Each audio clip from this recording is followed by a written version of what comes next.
throughout the entire summer, everything will be uploaded to the YouTube channel. Okay. Break a And leg. thank you. Uh-oh. We're live on Facebook. Ooh, here we are. On YouTube too. I'm checking the websites just to make sure everything's Gucci. Yep, we live on YouTube. Everything is set up there. We got someone watching. So we are going to get started here in just a little bit. If you watch and say hey in the comments, because I also want to see if the comments work. Yeah, let's read the live comments.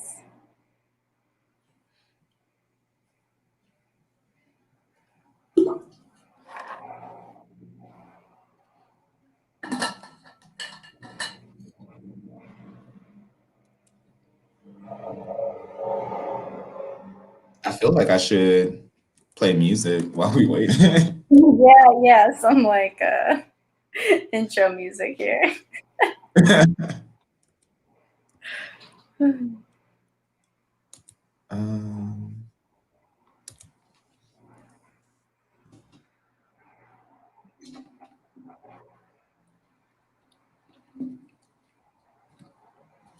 If you are watching us live right now and you are a youth, below at the bottom of the screen, you should be seeing a link to a Survey Monkey, which is just a pre-survey, and we would love if you could fill it out.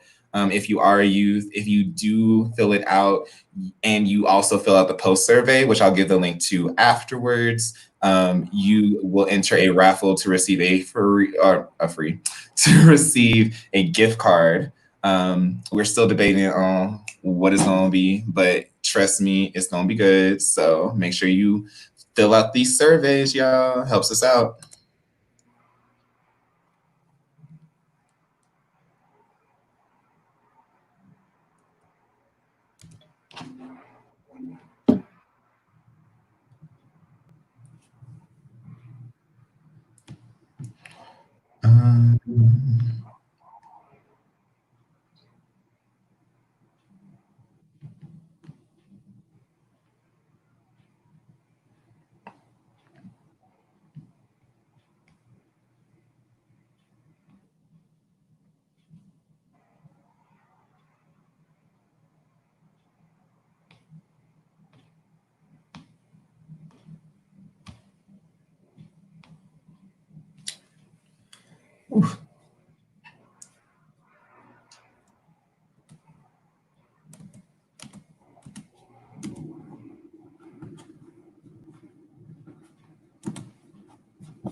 Hey, we got one response on the pre-survey. Thank you. Thank you so much.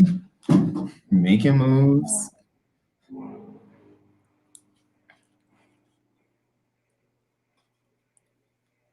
Yeah.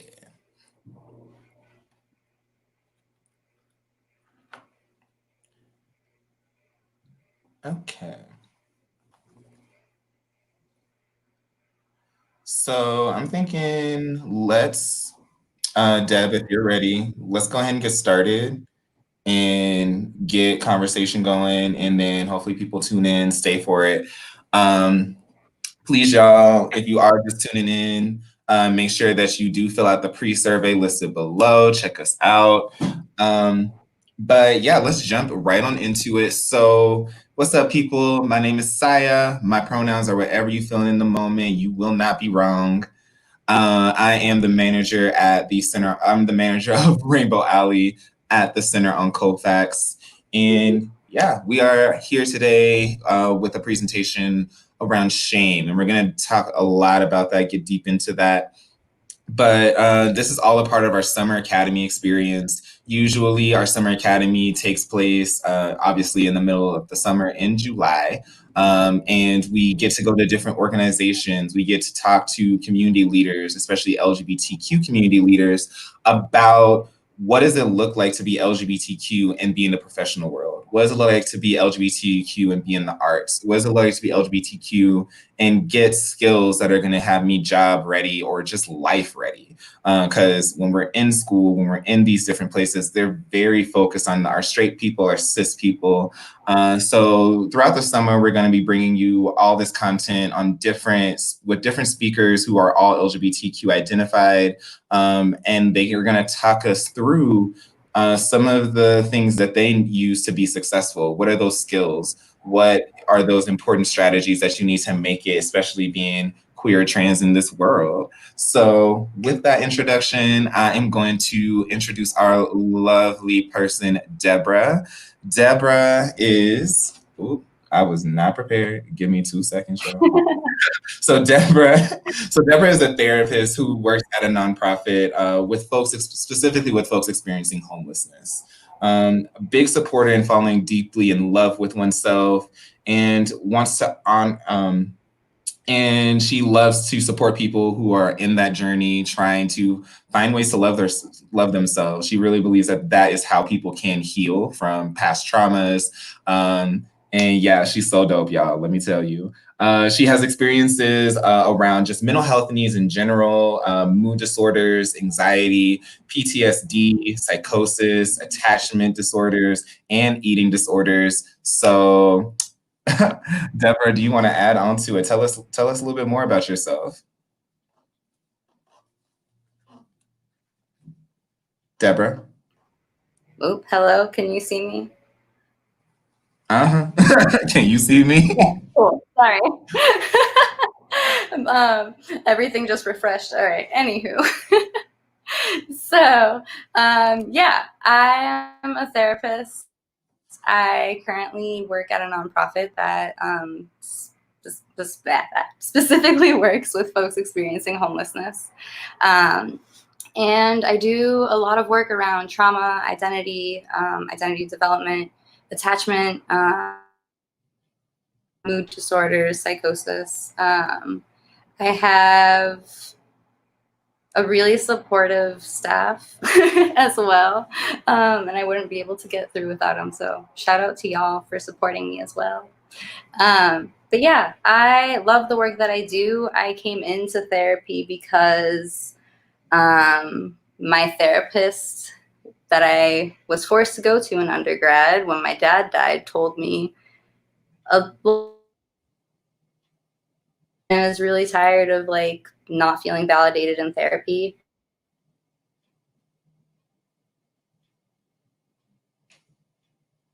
I found one that I really like clicked with.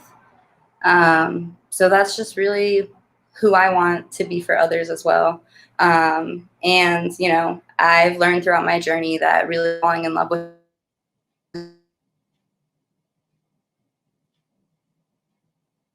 really help us to be, you know, ourselves and be able to navigate this life and adjust, because stuff is really crazy and life is wild. And sorry, have to try and censor my.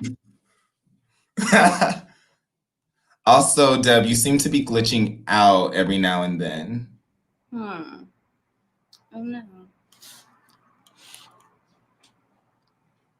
Am I stable now? For not, you're stable right now, so let's keep it going and see what happens.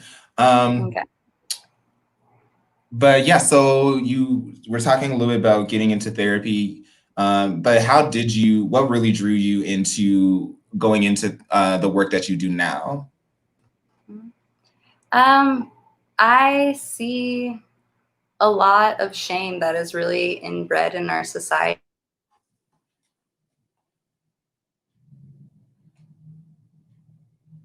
We live in a society that almost tells us to hate ourselves from the moment we're born.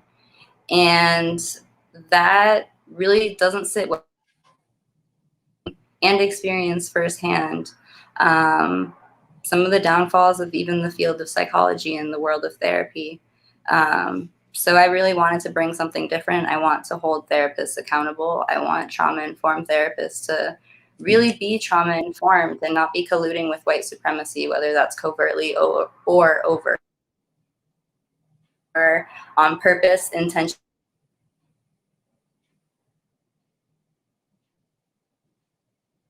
Make this accessible to all. Awesome.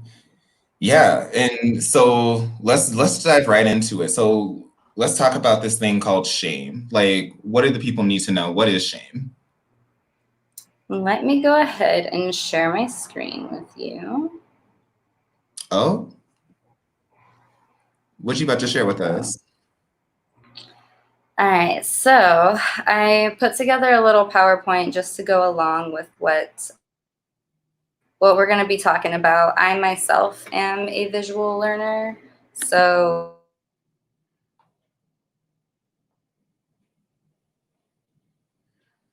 share things for folks so that we can follow along as we go. All right, cool.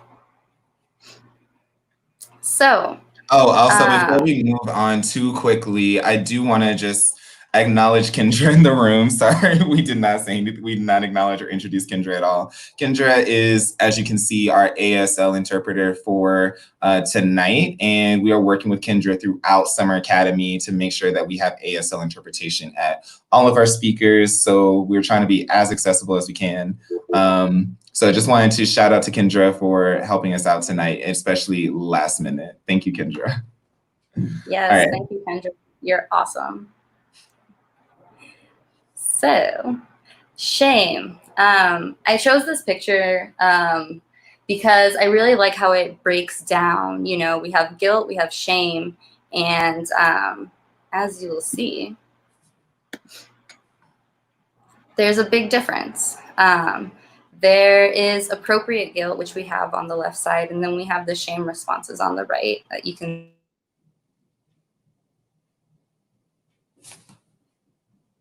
Words seem to be so interchangeable. They seem to mean the same thing. However, there is quite a big difference that really makes an impact on the relationship that we have with ourselves. I think about how guilt is something that is known. It's like a reaction to or a concern about some action that we did to someone that we may have caused harm. For example, stealing, lying, cheating, and even sometimes saying no to when friends want to hang out with us or to any other requests that are asked of us. We feel guilty. We have this concern of hurting another person. So even if we're not doing something that is wrong, we can still feel bad about it. Exactly. Exactly. Like even when we're respecting ourselves and loving ourselves, on to us and really make us feel guilty for loving ourselves. And when I think of shame, I think that shame is a bit more hidden. Shame's the stuff that we don't really want to talk about or even acknowledge ourselves, let alone to other people. I really like this quote by Amber Ray. You know, guilt says I did something bad, whereas shame says that I am bad. Sorry about that. Put my phone on silent. My dad is calling me. But yeah. Tell him to tune in. So yeah, that's one of the biggest differences for me is that, you know, guilt really kind of allows us to separate ourselves and remind ourselves, and it gives room for us to grow and learn, whereas shame is personally attacking us and latching us onto our mistakes and things that we perceive to be mistakes. Mm-hmm.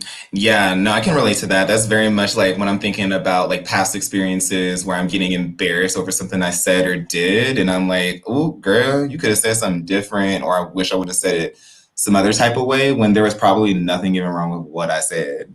My brain is just trying to make something bad come out of it. Exactly. I think about too, a few years ago, if I would text someone and they didn't text me back right away, shame would always come in with all texting me.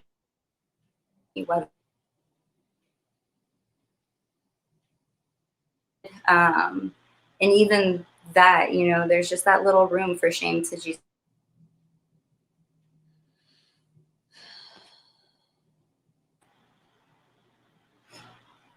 Oops, sorry, Deb, you cut out.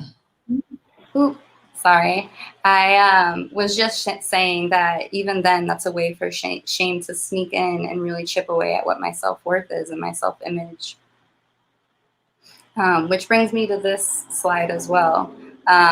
These are just a few examples of ways that shame can become toxic and really stick and live inside of us.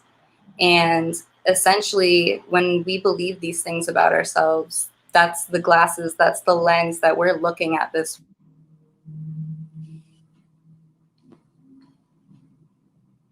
repeated to us in various different ways. And like I shared before,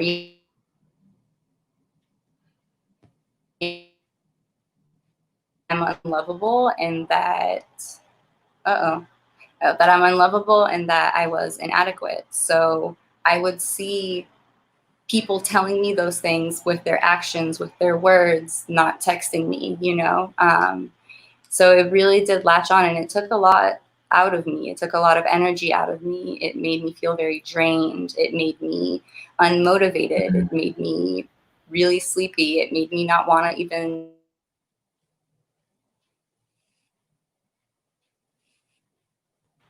loved me because I didn't love myself. Absolutely. Where does this come from? Why do we feel these ways? It's a good question. So there are many, many, many, many, many influences for shame and of guilt. And I'm just going to pick a few of them for us to talk about, just given the time that we have.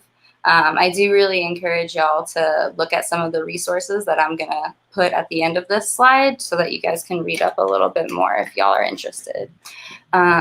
So let's start with the LinkedIn, Facebook, Instagram, that meme.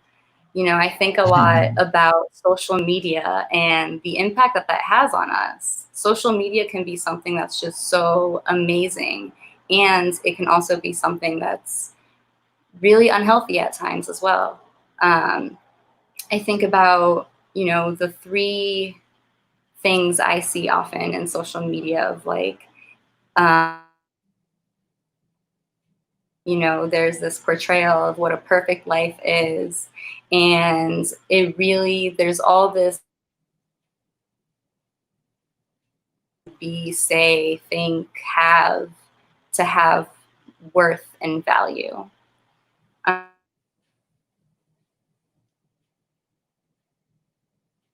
I'm only worthy if I have this, if I have that.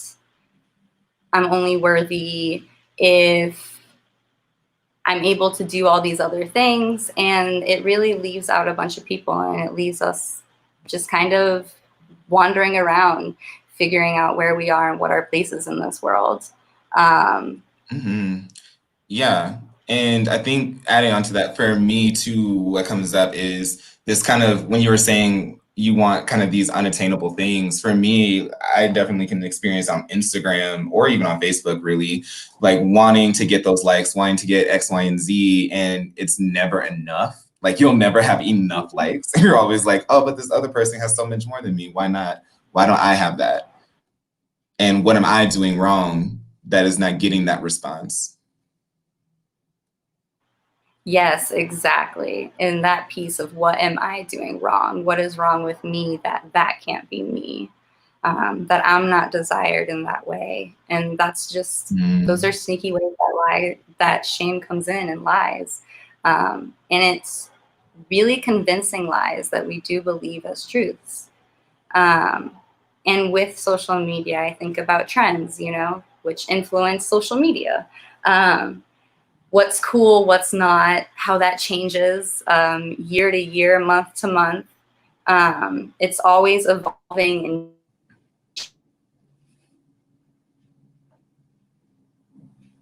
also, shame also changes and evolves with us too.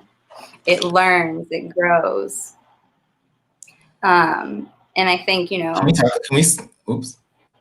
Ooh, I was gonna say, can we actually take that and go back a little bit yeah. about when you say it learns, it grows. Can you talk us through like from where? From where does that come from? Like Mhm. early on, where does that come from? Mhm. I think about, the origin, especially with trends, most trends originate from QT populations, and then they are often whitewashed. And while at the same time that our culture is praised and becomes trendy, it engaging authentically. I think about how there are so many messages that this little circle and everything in it is what's worthy. And the more you're taught to hate generations above them, and those are all things that are passed down to us as well. Mm-hmm.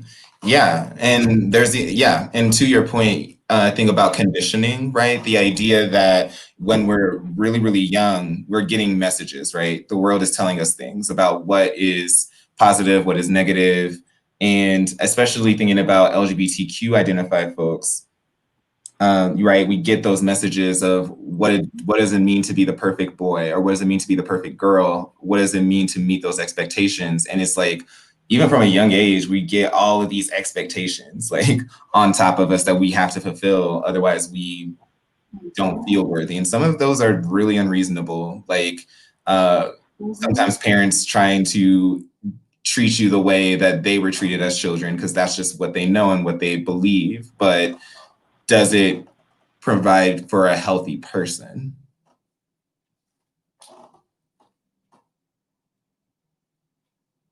You cut out, Deborah. This is oh, am I back? Yeah, kind of. Am I back? Okay. Man, I should have joined you at the center, I guess, for the Wi-Fi. But yeah, and that's the thing is like that is how sneaky shame is. It can be well intended, and oftentimes it's not well intended too. Um, this is a conversation I recently had with my mom about just the way that her shame has kind of went down onto me because of ways that she was really trying to protect me from it, but at the same time,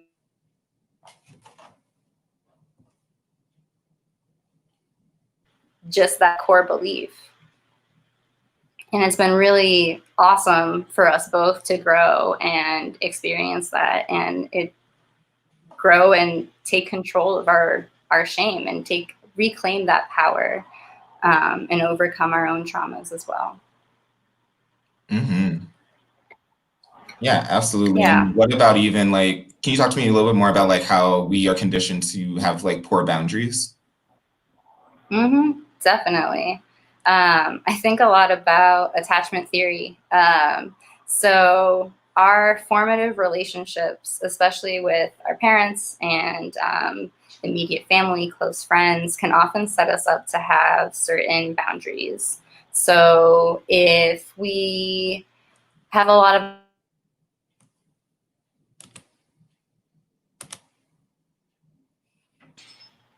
oftentimes that can make us a bit more anxious in the future. We're going to be higher performers. We're going to put a lot of our self-worth on what we can achieve. And I think also about how it's really shamed, it's looked down upon to say no, to put yourself first, to actually have boundaries and living in a capitalist society, unfortunately, it's really hard to find that balance where you can take care of yourself and put yourself first while also meeting your needs. Mm-hmm.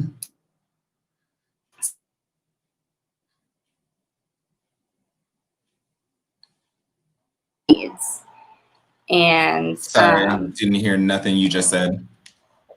oh no.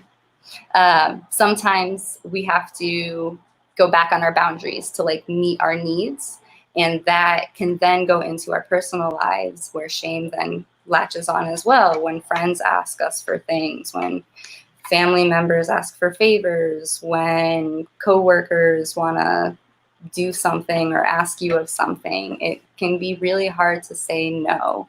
And there's a lot of guilt and then sometimes shame associated with saying no. And Mm-hmm. oftentimes that no comes from just being human. We all have our limits, and it sucks. And it's the truth. You know, we need to have these boundaries so that we can have sustainable lives and not just be surviving all the time, but actually make space to thrive. Mm-hmm. Yeah, definitely. Yeah, when you were saying that, I really thought about what people, kind of the negative connotation we have around the word selfish, and what it means to be selfish, and how that is almost like you're not ever allowed to be selfish without it being a bad thing. Mm-hmm. Exactly. I That's actually something I've been thinking about myself a lot. You know, we attach so many words and feelings, and negative ones especially, to being selfish. But even when we're even if you're in an airplane, for example, you're supposed to put your mask on before someone else, and it's the same way here. You need to take care of yourself in order to take care of others, and beyond that, you need to take care of yourself because you deserve to be taken care of. That part. I think a lot about the Yeah. phrase, like, you need to fill your cup before you can pour out to others. Mm-hmm. Absolutely. No, thank you for bringing all of that up. And going on, and obviously you have your slide up on white supremacy, and we were talking a little bit about QT culture and how POC, like especially queer and trans people of color, especially Black queer and trans people, have such an influence on what is trendy, what is, that's where a lot of our phrases come from, right? Throwing shade, what's the tea, right? All of these things Mm-hmm. come from very specific origins, and at the same time we whitewash them, right? So in ways it's almost like you're saying you want or the culture is saying we want QTPOC language, we want that culture, we want that va va voom, and at the same time we don't want the people, keep the people. Yep. Mm-hmm. Right there. That part. That's exactly it. And those are the messages.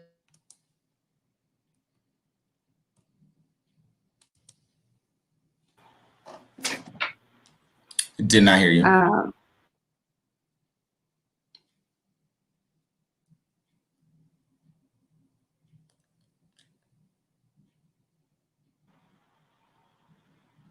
We didn't hear anything you said. oh no. Basically, that these are just messages that have been told from generation to generation, in different ways. Yeah, right. And I can add on to that too. I think about post-traumatic slave syndrome, which is a term that I really had to dig into and look up, but it really outlines how, especially Black Americans, have been kind of passed down messages from generation to generation, not even including the trauma of just that is passed from body to body, right? But even the ways that folks are conditioned to perceive the world, right? When I was growing up, it was very much children are meant to be seen and not heard.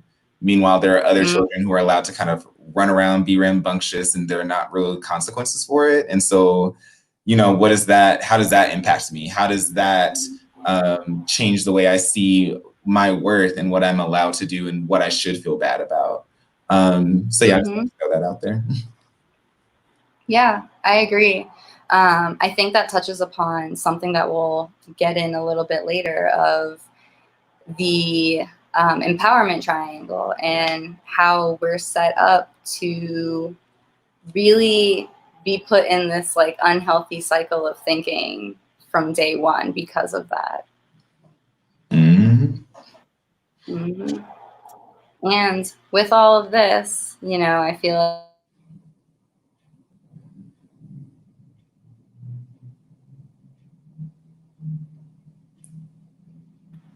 oh, Deborah, yeah, no, we didn't catch any of that. well, I was trying to say that I know that we're talking about like this overwhelming sense of shame and like how shame is always around us and like evolving with us and pretty much just a constant part of our life. So what do we do with that? Because that can be really overwhelming to think about. And these are just a few examples that I wanted to share of ways that we can support ourselves. Um, I really like the say this column. I often say things out loud to myself, especially things about like, I am worthy, what I feel is valid. We live in a world that is often telling us what we feel is not valid. So it's really important for us to have credible,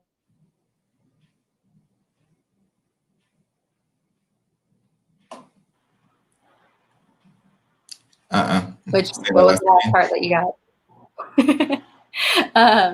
That is, it's incredibly valid to feel, even like no matter what the feeling is. Mm-hmm. Um, and I've already talked about my own therapy and things like that too. That's also one of the best things I think on the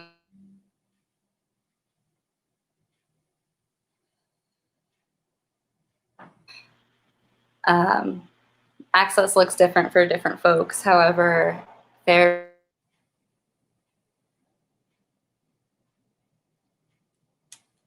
environment in an environment that encourages and promotes growth. I'm sorry, I didn't catch it. Yeah, I'm sorry, y'all. But yeah, I basically was just saying that therapy is a really great place to be able to explore our shame stories and different things like that in a place that really encourages us to grow and heal and overcome and reclaim our power. Yeah, so talk us through the chart. So let's go ahead and start here first. Something that we touched upon before is saying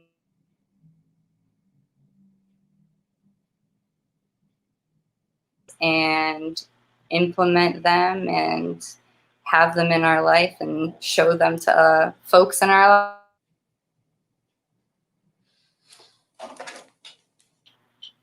End up put in situations that make us feel uncomfortable.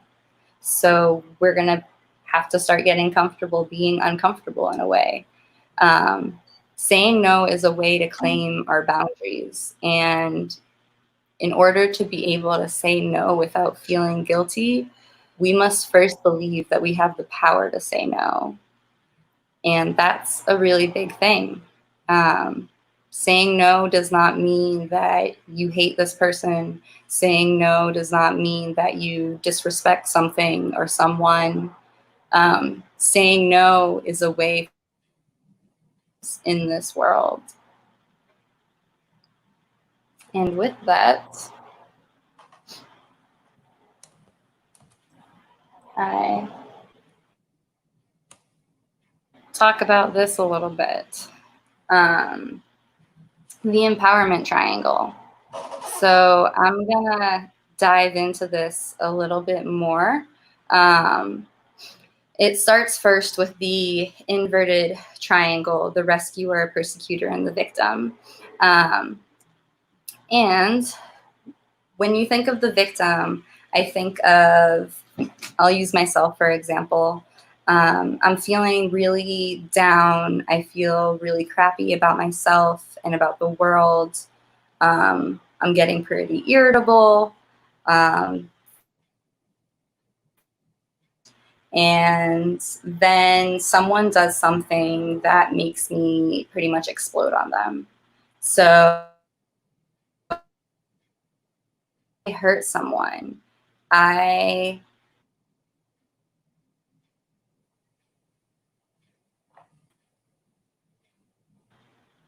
made them feel bad, and now it's my job to fix it. So with the fixing comes the savior role. And oftentimes now I don't even remember that I'm feeling crappy. That feeling's still inside of me, but I'm not nurturing it or soothing it. I'm now focusing my attention on someone else. And in this way, I'm in this savior role. And because I'm not really resolving anything there, I'm just going to be consistently going through this cycle in my life,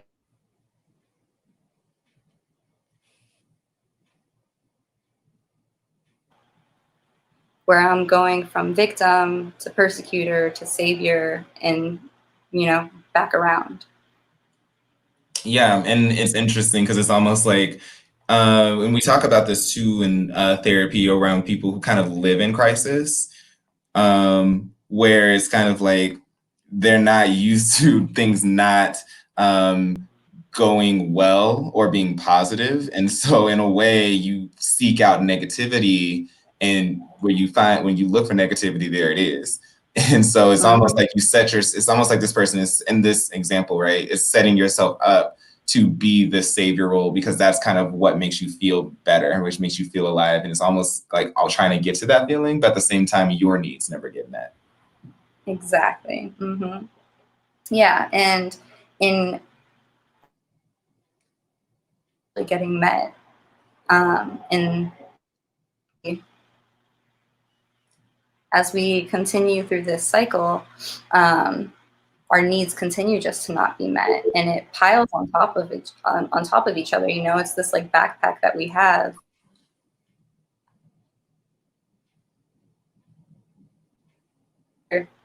Things are going to start exploding eventually, because there's not going to be any more room, and we're going to have so many things and needs that just aren't being met.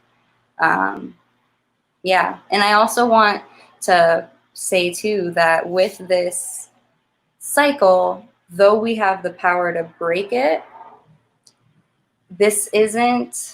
we have to be mindful that shame can come in here and tell us that it's our fault we're here to begin with. So in ways, like, you get stuck. Exactly. This is something that I call existential paralysis, where you're literally just stuck by the weight of everything. And that's where, grace and forgiveness really come in handy with ourselves, because it can be very easy to shame yourself for shaming yourself. Shame yourself for shaming yourself. We get into an inception. Yes, exactly. So flipping it, when we think about the what was it? The encourager, the challenger. I can't think of the actual words right now, but they were a lot more positive. Enneagram? Nope, this. The creator, Oh. the coach, and the challenger. So when we flip it, change our narrative. So instead of nobody understands me, we can think, I'm capable of stating my needs calmly and clearly, or what can I give myself right now?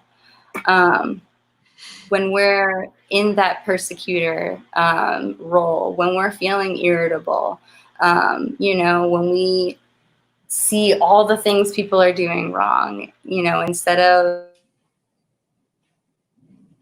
It can be, here are the needs I'm finally ready to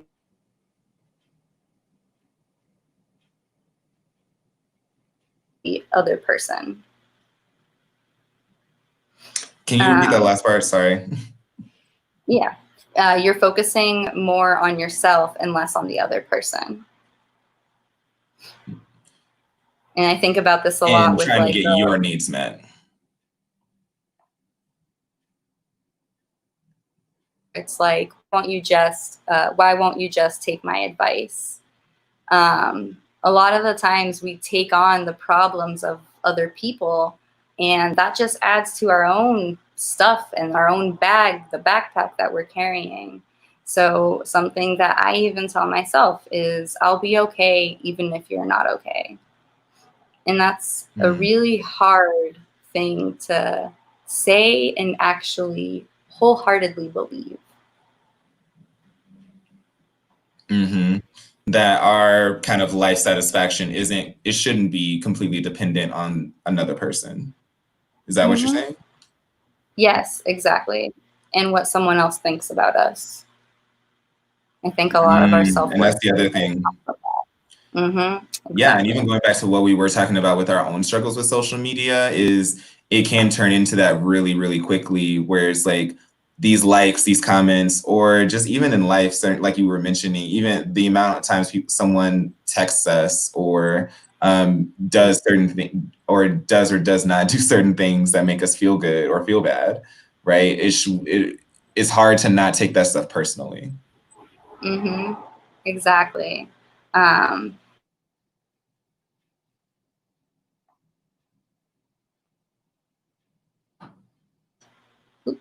I won't be loved unless I'm needed. Or I won't be needed unless I'm needed. And that's nice and then that's when we're encouraged to be able to tell ourselves and encourage ourselves that we are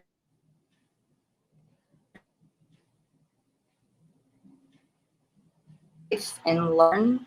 And as we go on through life and learn, we best, and we have to remind ourselves, I'm doing my best, the best that I can where I'm at with what I know. Mm-hmm. And that's all you can do is your best. Exactly.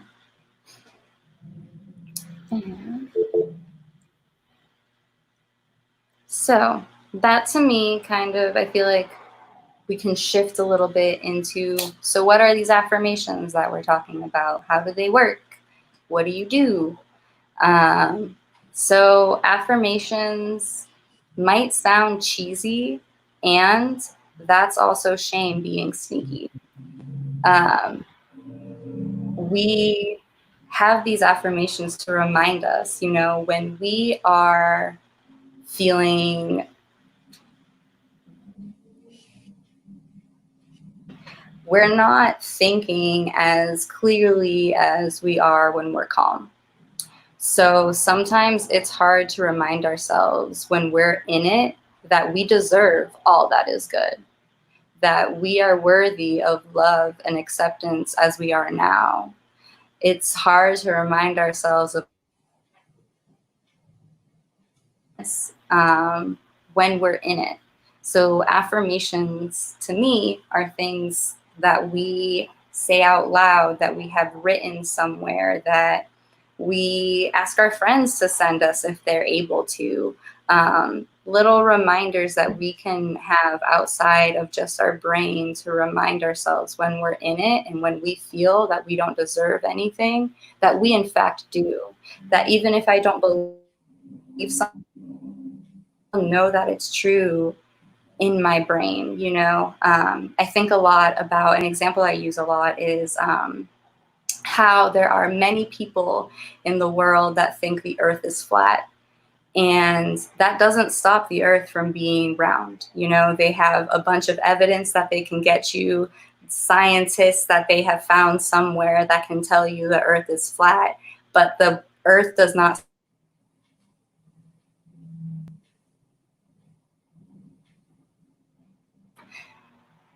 this faith that the world is flat.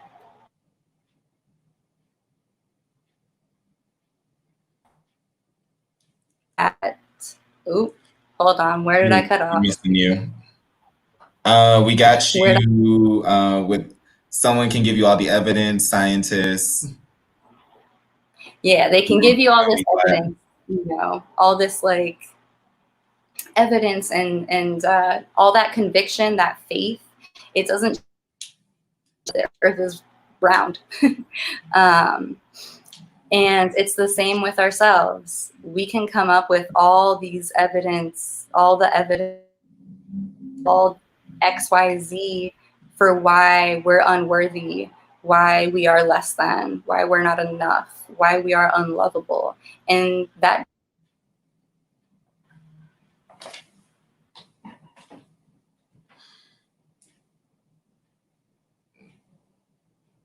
Are you still frozen? I can't tell. Ooh, am I back? Kind Am I of. back now? Oh, God. Hold on now. Yeah, you're back. Okay, cool. So, yeah, it's the same with us. We try to convince ourselves that we are unworthy, and our worthiness doesn't stop. No matter what evidence we come up with, we are still very lovable. And Um, I just want to add to that, especially around gender and sexuality, right? We get a lot of negative messages, and some of those messages can even be just lack of representation in media around what is beautiful, what is not. Some of us maybe grow up in households that do not affirm our identities, and honestly, I feel for some of the people that could be watching right now who may be stuck in quarantine in spaces that are not affirming, because it's kind of like you said, here you are trying to show self-love, and at the same time you're surrounded by people who are kind of on the opposite end of that, like you were saying, giving you more and more evidence why you shouldn't like yourself, giving you more and more evidence as to why who you are isn't enough. And so I just felt like that was important to kind of note. Yeah, I agree. Thank you. I think that's an incredibly important point to add too. It gets really hard to know what's true if all we're being told is that we are bad, or that we're not enough, or that we're unworthy, unlovable. It gets really hard to be able to truth is that we are very worthy. And I think about, even with this presentation, for instance, there is a shame voice. Sorry, there's a what? Oh, okay, there we go. Am I back? Yeah. Okay, sorry. There is a shame voice that I am able to be mindful of, that is here right now. We're having these technical difficulties that we weren't having before we started going on live. Literally. Fine until now. And shame is creeping up and telling me, like, damn, Deb, oof.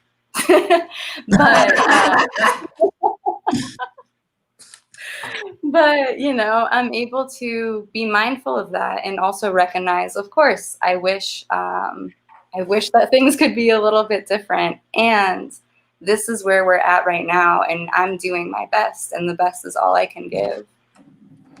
Oh yeah, especially in this world, let me tell you. Yeah, all we're doing is trying to be creative and adjust and consistently living and learning. So out of the list of affirmations, or even with this list of affirmations, what works best for you? Like what is your main strategy? So I personally, I really like, I know I moved away from that list of affirmations, but I really like this part that says ways to free yourself. I really encourage myself to write little sticky notes and like different pictures, different reminders. I have notes around my room, at my office, at work, that are encouraging and reminding me of my worth. Um, and I think a lot about, you know, that trusting your intuition and practicing self-compassion, you know, like every single thing that's on this list, it's so much easier said than done, of course. But I really think that for me, the biggest one that I've currently been working on is allowing others to help me and to ask for help. I think it's really hard to ask for help and be vulnerable in that way. What does that look like when you have to ask for help? It depends. The typical psychology answer. Um, it really depends on what's going on. Something that's at the forefront of my mind right now is work, and overwhelming occasionally. And a lot of the times, shame creeps in and tries to tell me that I should be able to handle this all on my own. And because of that, sometimes that can make it harder for me to reach out. And that's when I notice I start to burn out. And I'm really reminded of my humanness and that I actually can't do it all on my own. So I am really fortunate that I do have a really supportive team. I know that is not something that is readily available everywhere. But I am really fortunate that my boss and team are really supportive and they help me. Even when I don't ask, sometimes I get that check-in of like, yo, you're really quiet, because I talk a lot. So if I'm really quiet, that's when people know, like, oh, maybe we should like ask for help or ask it what's going on, you know? So yeah. Me. However, if you don't feel safe and you really can't rely on others just yet, something that really helped me navigate my life growing up is resisting the urge to fix others and feeling without judgment what I feel. So, like I said, you know, this shame voice that was there, being able to like say, oh, hello, I see you, but also like let it go away too. Like, I'm not going to hold on to it. And because I'm not going to shame myself for feeling shame. And the resisting the urge to fix others.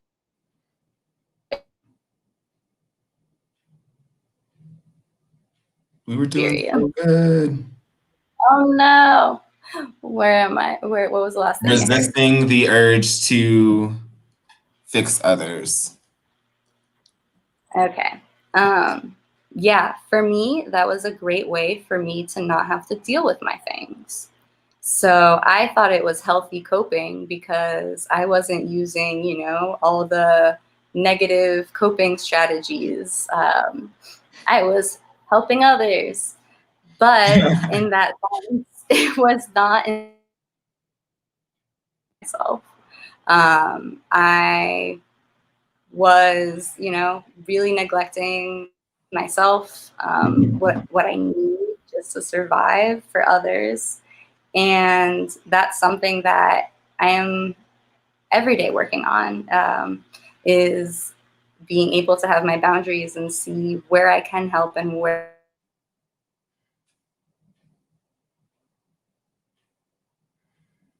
Oh, put myself first. Where you can put yourself first.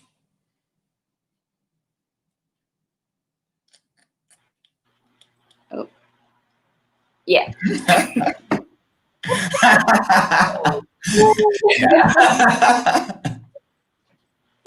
Next time I'm gonna just go to Rainbow Alley myself. That's where the production will be from now on. It's down here in the basement, y'all. Yep. Oh my goodness. Well, social Um, distance. so y'all, we are getting closer and closer to the end of this talk. So if you would go ahead and please, um, shout out to Lance. But if you could, if you have any questions, please feel free to throw them in the comments section. We are gonna answer questions people have.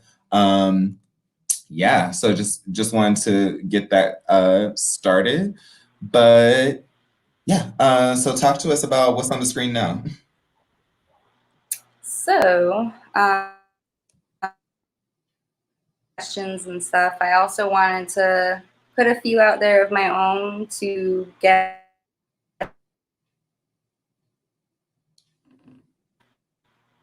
ways that we can take steps to work to overcome our shame stories. So, if y'all have pen and paper or want to get your phone to take a picture and then write these, think about it later, I definitely encourage y'all to. And if you feel like these questions are too vague and you don't know where to go,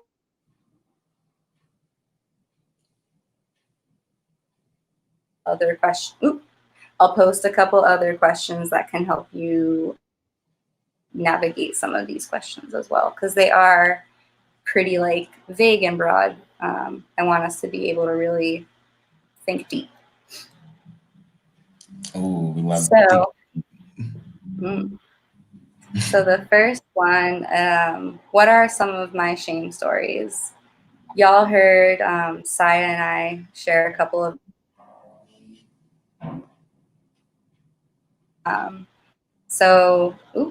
present. So I'm curious for y'all, thinking a little bit about the things that you hide from others. Why might that be? Yeah. Ooh. And I can speak to that a little bit more too. Like for me, I will say this straight up. I don't like going to really straight places. And I don't know if that's something a lot of people can relate to. It's something I definitely relate to. But it's because I'm definitely very aware, and just growing up, I just learned to be very aware of my surroundings, of who is paying attention to me, what looks some type of way. And when people look at me, it's automatically for me oh, what's their issue? They must have an issue with me. I don't feel safe, right? And and some of that can be true. Like I don't know what anyone's thinking, but they could also be thinking, oh dang, he got on a nice I don't know, shirt today, or damn, her hair is really popping, look at them curls, right? But my brain has already filtered it through this negative lens, because and it's fair because I've had all these negative experiences. Yeah. And so, shame stories, I think, can really don't necessarily have to mean that you're doing something wrong, or right. That's the whole point, is you're not doing Yeah. anything wrong. It's about really taking yourself out of it to see, in what ways, kind of parsing out what is true and what is in my mind in a way.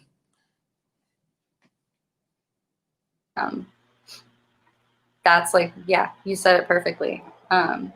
It really does. It impacts just the way we even interact with ourselves and the world around.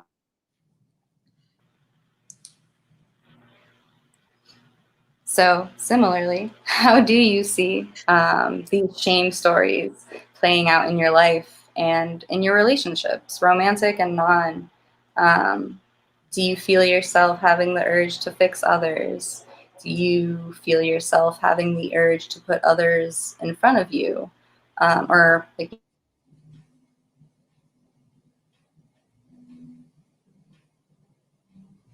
do you see yourself pushing people away before they can get too close to you, because once they find out who you are, they don't want to be your friend anymore?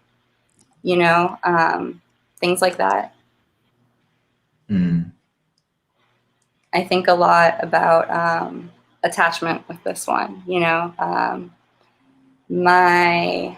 an example from my youth, I had severely anxious attachment as a teenager. And I would often try to, like, I don't know, I guess when I was younger, my anxious attachment, I would always be hanging out. And then, yeah, like I said before, if they didn't text me back, I would freak out, you know, think they don't like me anymore. They finally got to the realization that they hate me and they don't want to be my friend. And that's something I saw a lot when I was younger and felt a lot when I was younger. Mm-hmm. And yeah, and I think too, a lot of people, just to bring it back to kind of gender and sexuality, I feel like a lot of Yeah. people who are coming out, and I don't know the impact of like it as like what it looks like coming out in high school in 2020. I can imagine like it's better, but like y'all know there's still some issues, right? But you Yeah. know, coming out and having negative experiences can also, you know, that's going to have a huge impact on how you see yourself Yeah. and how you interact Mhm. with relationships, and how that plays out. Yes, exactly. You know, I think about how we do live in this heteronormative, cisnormative society where we're just, it's society itself is just like ingraining shame into us. It's just from the moment we're born, like we said before, it's influencing, you know.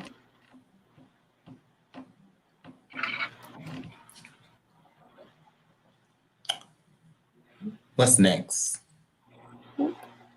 I see there is a question here, so I wanna do you want to do Oh, do the you want to rest go of ahead and do the that? questions or do that? Let's go ahead and get all of the journal prompt questions on screen, and then we do see your question and we will answer it. Word. Okay. So, what tools can I use?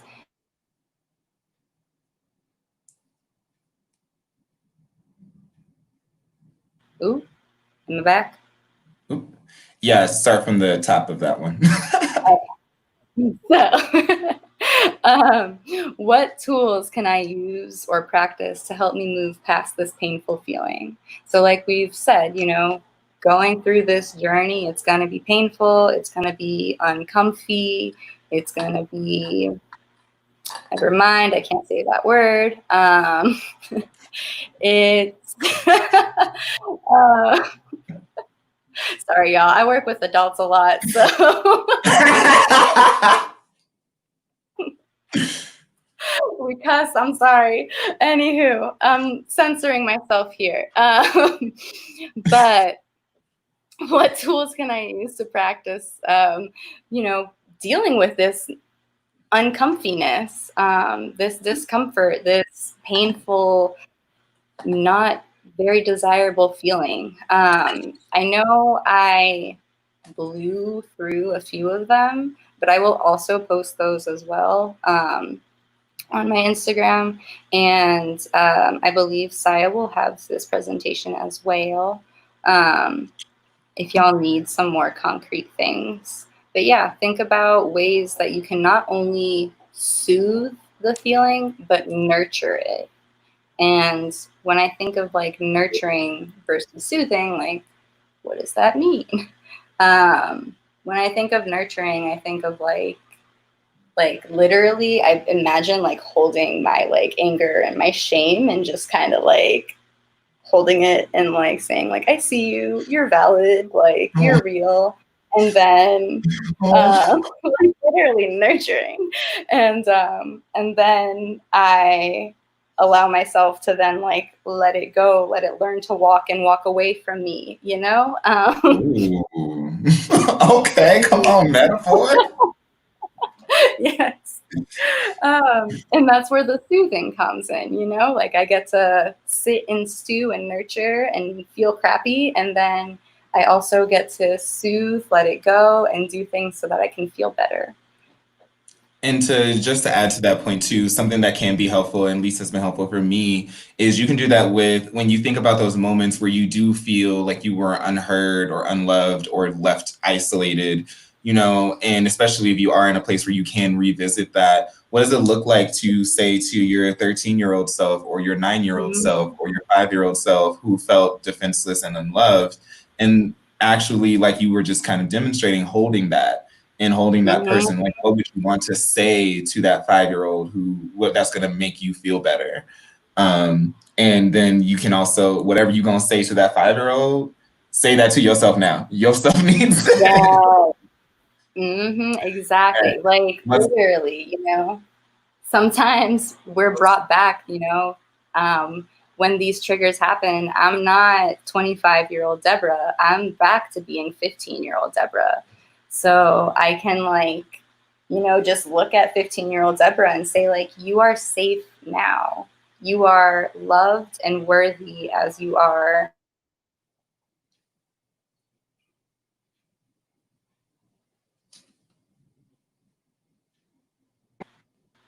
Am I back? Yep. Okay. So even without the safety, my worthiness and lovability are still there. Come on, lovability. That's our new word. Yep. I'm like, I don't know if it's a All right, word, but it is today. what's our last prompt that people can spend some time at home thinking about? So choose an affirmation for yourself for the next. You can go back. It can be, but choose. Oops, you got to say all that again, Deborah. Oh, okay. Am I back? Yeah, start from the top of the 4. Choose an affirmation for yourself for this week, for next week, the week after. It can repeat, but try to maybe alternate, like ABA if it's going to repeat, just so you can give yourself a little like, hey, look at all the ways I'm great. Yeah. And especially now, I feel like, oops, sorry, I was going to say, like, again, like we were talking, bringing it back to gender and sexuality. We get a lot of mixed messages from the world, from the news, and we want to be able to give ourselves a concrete message of love. Oh, yes. And I also like what I like about that little assignment is it's not like you're saying one, I like it's just one affirmation for the week. So it's not like you got to keep coming up with affirmations every single day and try to keep up with that. Like, honestly, just pick something that you can say for the week, for 2 weeks, for the month, and then start switching up when you can and just being really like getting, it sounds like just getting into the habit of being able to do that. Yes. Because we've spent however many years of our lives with this habit that we have now. It's going to take work to make a new one, to like relearn, unlearn, relearn, to learn something.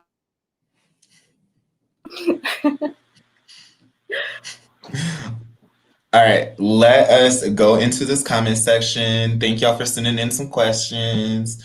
And a lot of people in here are saying that they can really relate to some of the things that we're talking about.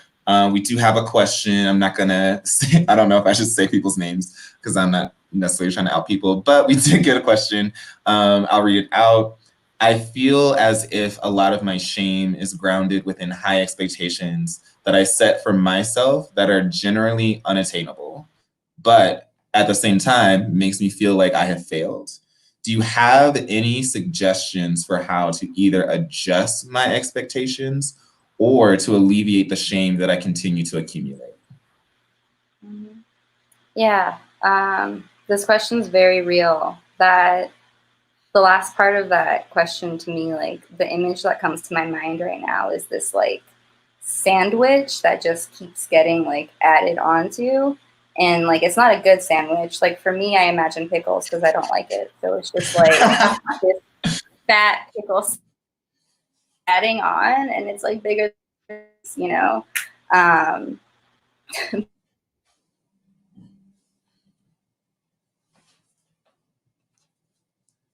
Oh, we're back. Yep, we got pickles. Pickles. So yeah, more seriously though, yeah, for this is a really real question. I feel that for me, when I think about adjusting my expectations, I think a lot of we accept the things we can. Ooh, you're about to say the quote. We accept the things we cannot change. But for me, I think now, how do we do that? So many steps, and what works for me might not work for everyone, and what works for one person might not work for the other. So definitely, of course, the number one plug, therapy. But outside of that, uh, for me, it really is just trying to be mindful and reminding myself, and I often say, I am doing the best I can with what I have at this moment with what I know. And it's just continuously reminding myself I am doing my best. A song that I revisited actually is that song Human by Christina Perri. And I think that really hits the nail on the head that we have all these high expectations for ourselves. And I think about growing up, how often our identity was tied to our career. You know, it was like, not what do you want to do when you grow up? What do you want to be? And the answer was,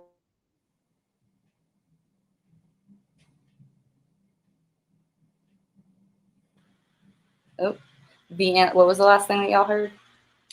The answer will be Oh, it's not, I'm a good person. It's going to be, I'm going to be a doctor. I'm going to be a therapist. For me, I wanted to be a coroner for a bit.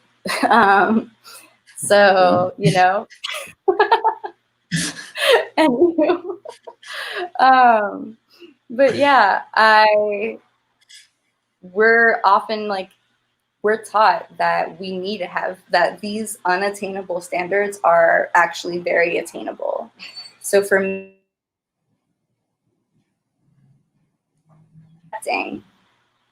that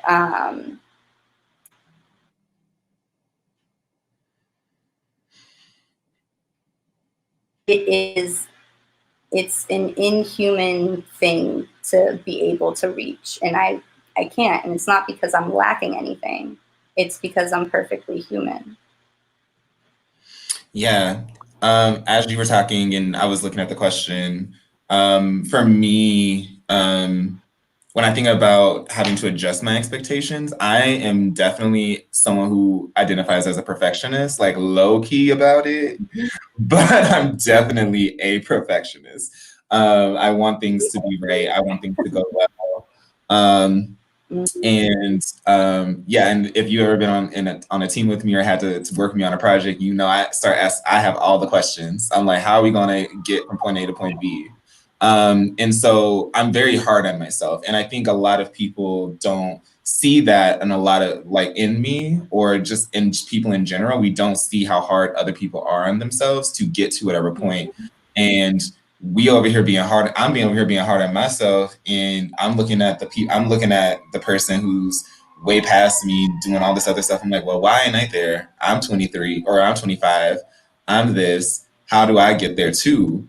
And something too I wanted to throw in is, oppression, and that's just my wheelhouse, so I'm always going to go back there. But oppression really takes a toll here as well. Like I remember being in grad school, and Mm-hmm. I would be turning in assignments, and I would, be concerned about like, well, is it good enough? Should I be doing this? I feel like maybe this isn't where it needs to be, or I'm not where I need to be.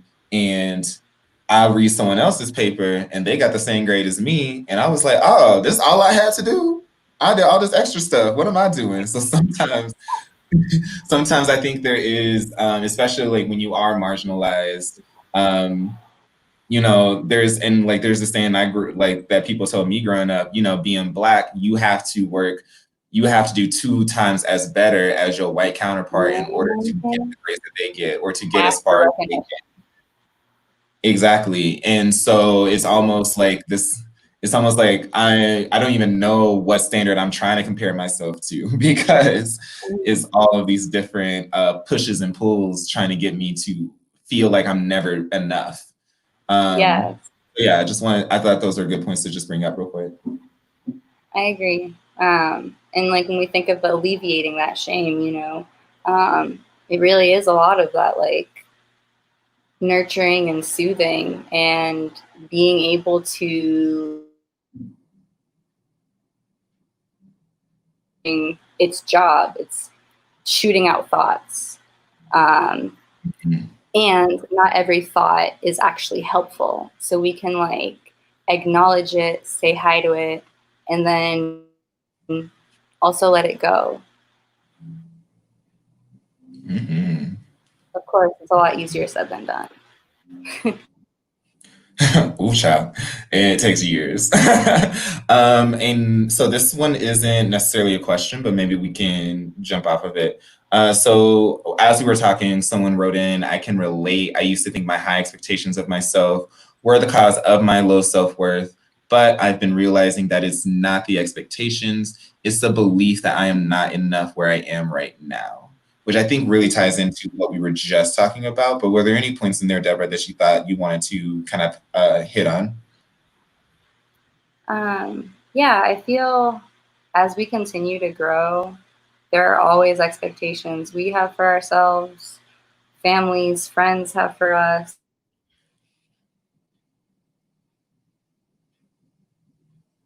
Living in your reality when it doesn't match where you feel like you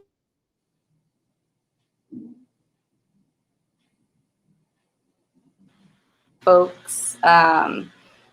When I first graduated undergrad and, looking for where I wanted to work, money I wanted to make, things like that. And I was just always comparing myself to other people who had just graduated and have amazing jobs with amazing salaries. And that's when I realized my job is amazing. The salary might not be, the same. And but my job is still a job and I'm learning so much and I'm where I'm at is where I was meant to be at that moment at least. Um, I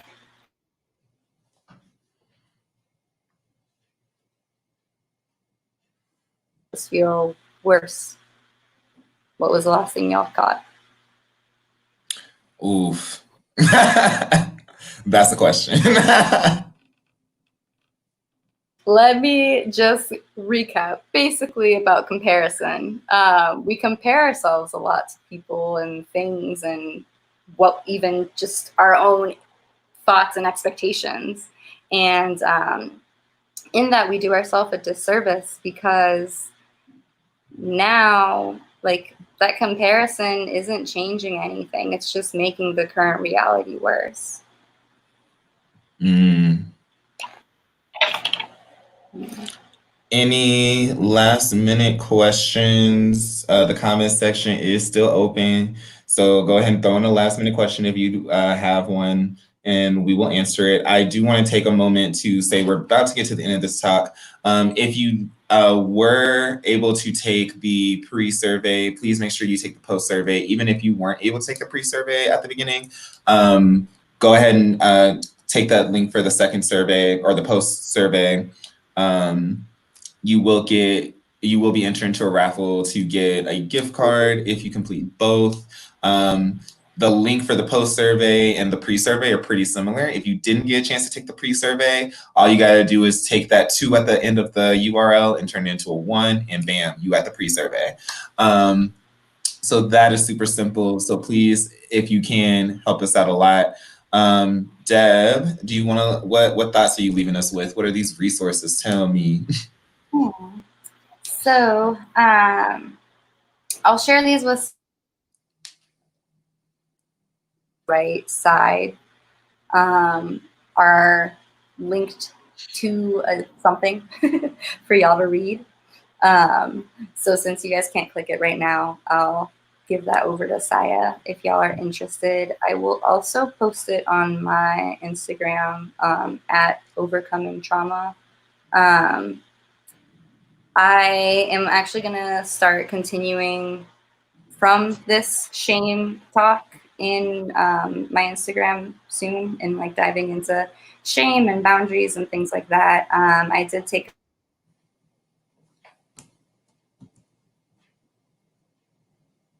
so I needed to take care of myself You for a didn't little take bit. what? But I said I Sorry. needed to take a You didn't break. take what? I needed to take a break for my own sanity, but I'm back, and we will be diving into that a little bit soon. Awesome. Any last thoughts for the people? Right? Am I back? Yeah, did you hear me? Oh, I can't hear you. Yep. Can you hear me now? Yes. Did you hear? So I said, what are any Yeah. final thoughts for people? Thank y'all for having me, and also for being patient with all of this technical difficulties and whatnot as we learn to show up and get together and talk about things during COVID. Yeah, thank you so much, Deborah, for taking time out of your day, dealing with the technical difficulties with us, hanging in there. You did an awesome job. You gave us so much good information. Um, ooh, actually, do you want to take this last question real quick? Yeah. Do you want to read Yes. it? Yeah, at the last second. Y'all know me. I'll be ready to close. Stop playing. Yeah, we totally have time. This one is bringing up the issue of familial guilt or guilt within families, and I think that's a very relevant question, especially when we're thinking about gender and sexuality, and people being in unaffirming homes. The coming out process is rough. The transitioning process is rough. And especially it can be hard when your own family is also not giving you that support. So yeah, I'll throw it right on to you, Deborah. What advice do you have for people who are dealing with guilt that is kind of rooted in family? So familial guilt, that is a huge one, especially because that, this is where we're born into, this is where we're learning our first thoughts about ourselves and the world. So that one is very, very understandable. And some of the advice I want to give is, of course, the first plug for therapy, but also as you're navigating it yourself, it's my soapbox.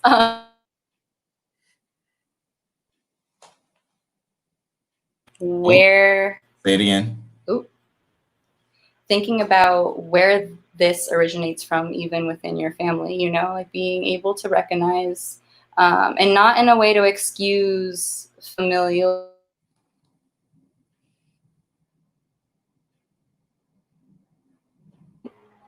Okay. What are we asking? Sorry.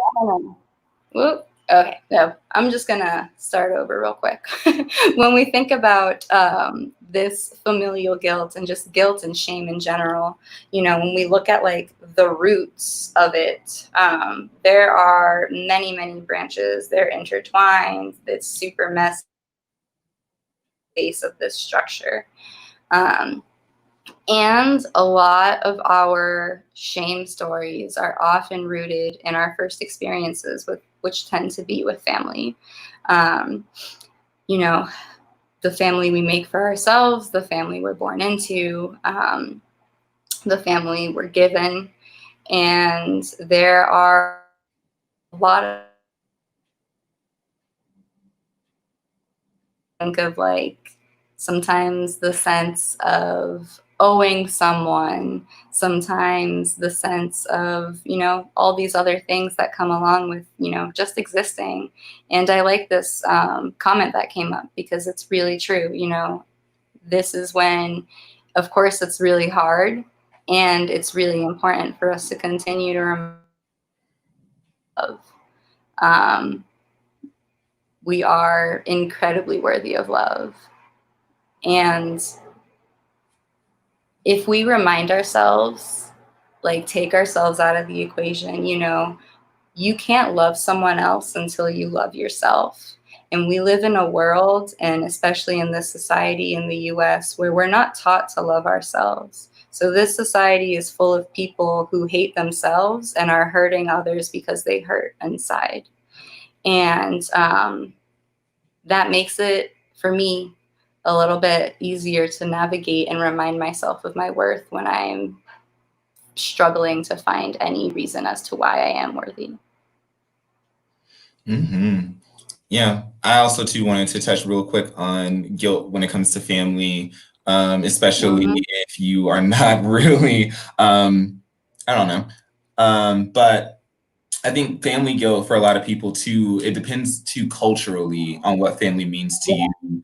And I do want to point that out, that's a huge consideration, right? So if you grew up in a very collectivist culture that's very family oriented and it's all about the needs of the family are before your own, then your boundaries too are going to reflect that. And sometimes you are going to feel as if you're being pulled into a direction without getting much back. And that's where, and I think something too, and I don't know, I can't speak for all Black people, but I know like in Black culture, is very difficult for like a Black child to tell their parent no on something. Like that's just, you don't do that. You listen and do what you're supposed to do.